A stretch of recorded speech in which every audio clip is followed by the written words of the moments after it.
ისტორიული დღეა გადაჭარბების გარეშე. ეს დიდი ტრადიციების სახელოვანი ქალაქი თავისი დიდი ისტორიით, როგორც ინდუსტრიის დედაქალაქი, ასევე საქართველოსი პირველად დაუკავშირდება თანამედროვე ავტობანით საქართველოს დედაქალაქს.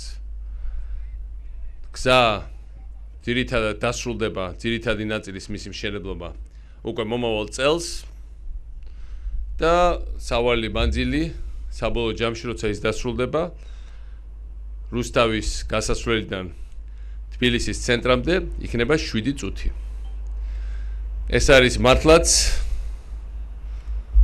ისტორიული მოვლენა რუსთავისთვისაც, თბილისისთვისაც, იმის გათვალისწინებით, რომ შემდეგ ეს გზა უკვე ავტობანი გაგრძელდება საზღვრამდე, შეუერთება ამ ავტობანს, რომელიც ბაქოდან მოდის თბილისისკენ. ეს მოგცემს საშუალებას ის პროცესები, რომელიც დაიწყო რუსთავში, ინდუსტრიული, სავაჭრო, ლოგისტიკური ინფრასტრუქტურის განვითარებით, ხალხის დასაქმების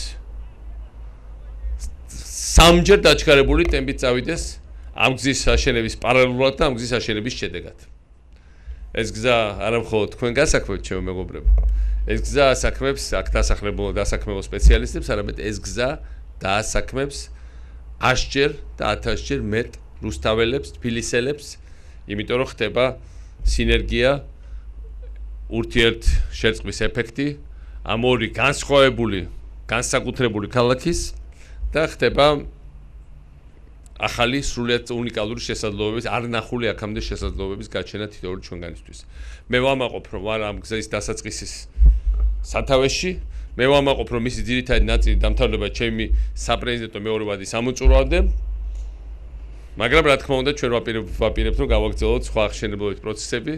ეს არ უკავშირდება მხოლოდ ვადებს, არავადებს, ჩვენ ვაპირებთ, რომ საქართველოს ვაშენოთ შემდეგი მრავალი წლის განმავლობაში. და ეს არის ამ აღშენებლობის ამ დღეს მე პირადად ძალიან დიდი ხანია ველოდი და დღეს ვარ ძალიან ბედნიერი. ამიტომ მინდა მოგილოცოთ, მიულოცო რუსთავის ხელმძღვანელობას, მიულოცო რამაზ ნიკოლაიშვილს და მის სამინისტროს, მიულოცო თითოეულ რუსთაველს ამ აღშენებლობის დასაწყისი. ეხლა უნდა აქ გუგუნდეს ტელეტექნიკა და ჩვენ უნდა დროზე ჩქარა ეფექტურად გავიყვანოთ ეს გზა ძალიან მაღალი ხარისხის.